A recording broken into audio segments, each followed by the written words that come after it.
Welcome to Genesee County Visionaries. This program is a joint effort of the University of Michigan Flint School of Management, the Flint and Genesee Chamber, and the Entrepreneurs Society of U of M Flint. Our guest today is Brandy Cook Brown, the Executive Director of 100K Ideas on Saginaw Street in downtown Flint. It's a special honor for us here at Genesee Visionaries to welcome Brandy today. She was recently named one of our best and brightest 40 under 40 honorees, celebrating her accomplishments, her rapid career growth, and importance to all of us here. Now, 100K Ideas has a wealth of knowledge and advice to share with creatives.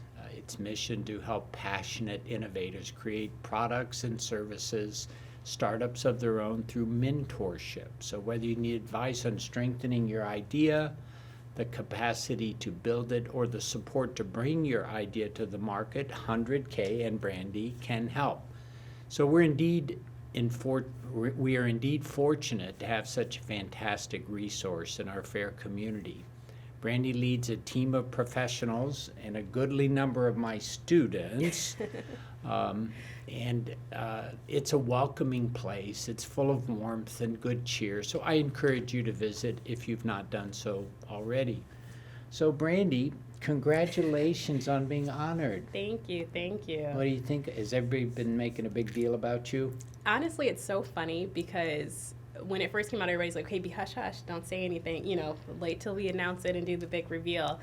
So it was a little hard to keep it a secret, but it has been fantastic. I mean, honestly, I'm just really excited that I was among such a great group of people. Well, I had the chance to meet with a number of your fellow honorees, and it is an impressive group of people. So we are looking forward to following your career. So congratulations. Thank you. So tell us a bit about yourself. Yeah, so I'm originally from Lansing, Michigan, so not too far down the road. I went to college at University of Michigan, Ann Arbor.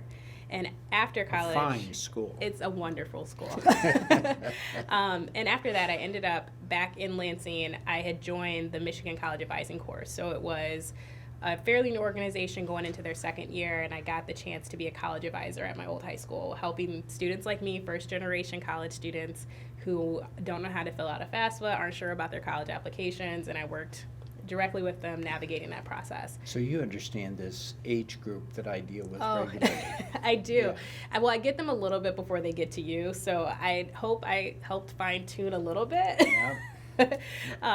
And from there, that's really actually my first taste of nonprofit work was in that space, and went corporate for a couple years after that. And even though I knew corporate wasn't for me personally, just like my own personality, I learned so many things in that environment. Okay, let me get this straight. You're building corporations in a nonprofit.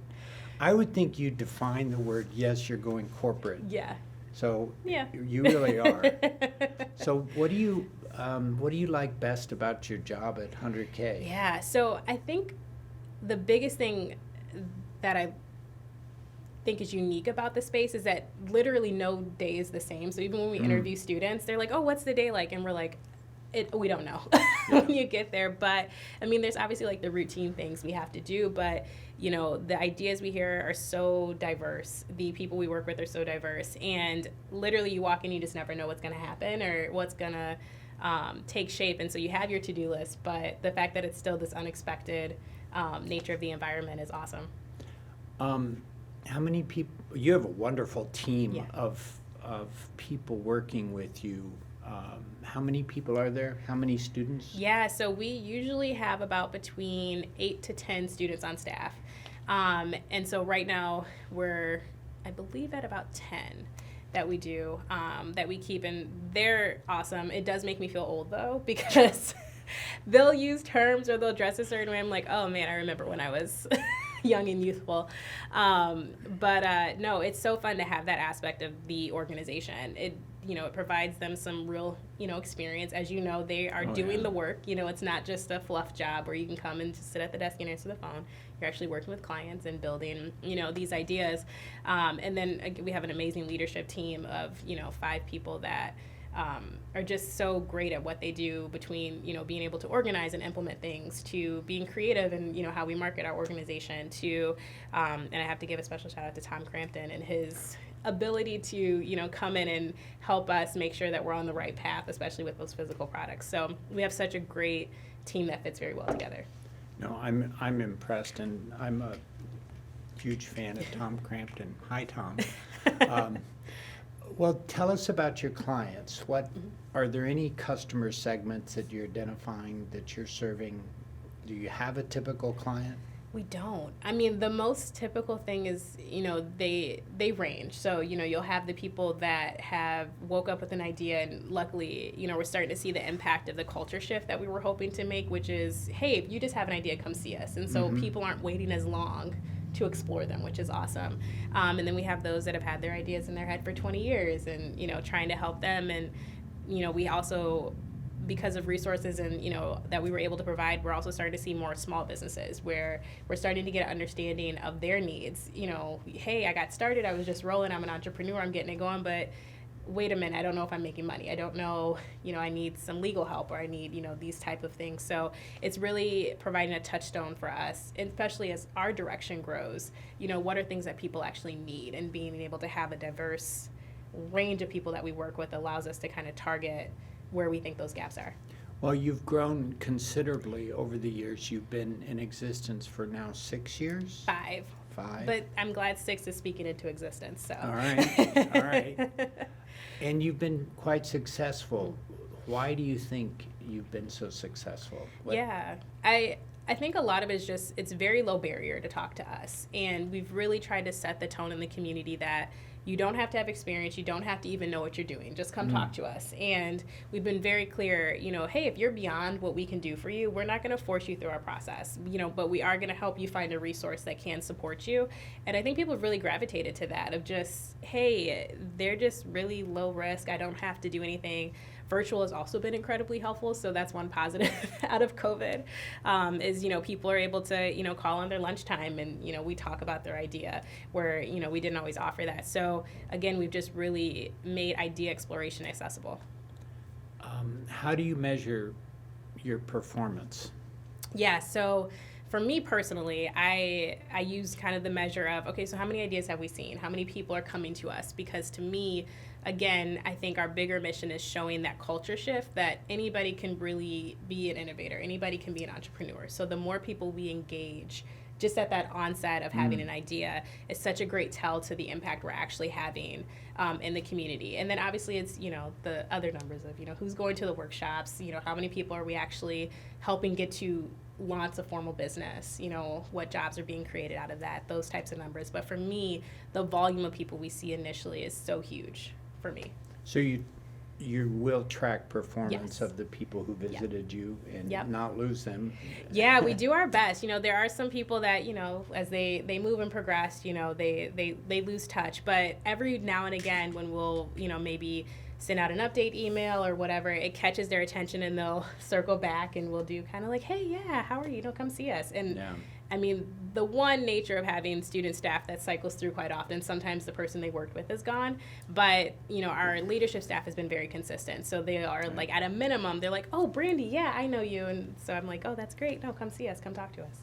Well, how are you, how are you about the community itself? Are you optimistic? Are you pessimistic? I'm very optimistic. I think not being from here allows me to have that perspective a little bit, Okay. a little bit more. But this community is growing. They're so innovative. It's so just ready to take charge. And I think given the right opportunities, given the right windows, it can happen. And so I think it's in such a great direction right now, and it's headed in such a great space. And so I'm very optimistic about the future of this community. All right, well, what challenges do you see for the Flint community in the next few decades? Yeah, so I definitely think talent is going to be tough.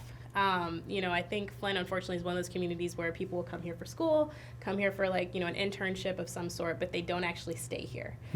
So I think retaining talent and getting people here is going to be a little bit of a challenge, especially as, you know, the economy and the workforce evolves into, you know, what those jobs look like. So I think you know, again, there's so much talent here. I think people don't see Flint as the college town it is. Yes. That, you know, it's a really great opportunity to kind of, you know, take hold and be like, hey, let's grow this space and let's get people to stay here and live here. Well, how can the university help you? Yeah. So for us, I mean, I think you guys do so much by keeping talent here, because then we're able to, you know, continue to recruit and always have a steady stream of staff. You know, we're not seasonal, because that easily could have been the situation if 100K was anywhere else, you know, where, you know, you got to recruit, you know, you only have college students, you know, a certain time of the year.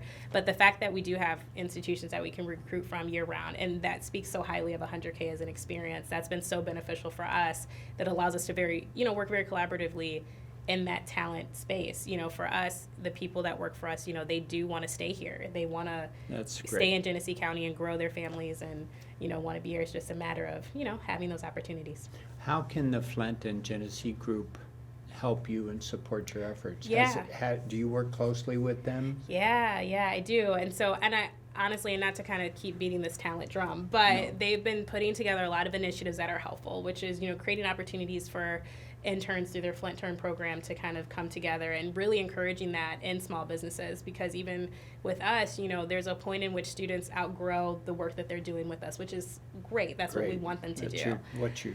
That's our goal. But we also want to be able to say, hey, now that you've done this, here's an opportunity for you to continue that path and, you know, continue interning at places and getting that experience. So they also see it as a priority, and they see economic development in our city as a priority, supporting entrepreneurs as a priority. So those are all things we work within. Well, their Young Leaders program, I was very impressed with, because it really did draw young leaders into the community, get to know it Yep. well, and exchange information and insight. And you supporting and helping and benefiting from that is, we're doing our job then. Yep. Okay. Well, how can local government help you succeed? Yeah, I think it's kind of the same thing with the group, is kind of really seeing the opportunity here with the institutions that are here, with, you know, the internships that are here and all of those things. Because again, I think it's one of those conversations that I think keep being had is, you know, hey, we need to bring jobs here, we need to bring corporations here. Right. But then they say there's not talent, but then talent's like, hey, but the jobs aren't here, right? So it's like they both have to happen at the same time. And I think working collaboratively, you know, between city government and, you know, creating those opportunities for corporations to come here, as well as the work we do, the work the group does, the work the schools do, to retain talent and do it. I think as long as everybody can see the bigger picture of it all coming together at the same, that would be amazing. Well, it also suggests that as citizens and members of this community, we have to help our government. Absolutely. And I like the idea of serving as a resource to our government. Yeah. I think sometimes they're quite stressed. Oh, yeah. And because of the talent pool within 100K Ideas, I think it providing service and advice and feedback, and the university and the chamber as well, I think we need to be more receptive and open to working with the city government to help. It's our government, so Yeah. we should be helping it. Yep. So I think perhaps an approach that says, what do you need? Yeah. How may we Yeah. help you? Perhaps take a project on a semester or something of that sort. Yeah. So I think we need to be a bit more open and encouraging to our Yeah. local government, because they don't know how to interface with us, or we don't do a good job of cooperating or communicating to them. Yeah. It's It just does. a thought, Yeah. Madam Executive Director. So, what do you do in your free time? What do you like to do? Oh man, so I don't have very much of it right now. I can imagine. Between work and now I'm in grad school at U of M Flint, which is an amazing MPA program, and then I have the 2 kids now. But when all of the little bit of time that I do have left, I do love to travel. That's one of my favorite things. We took a brief trip to New Orleans recently, which I didn't realize it would become one of my favorite cities in just 3 days, but it's become one of my my favorite cities. So I agree with that. Well, again, thank you so very much for joining us today. Thank And you we for having me. appreciate you sharing your talent and expertise with our community. So thank you very much. Thank you.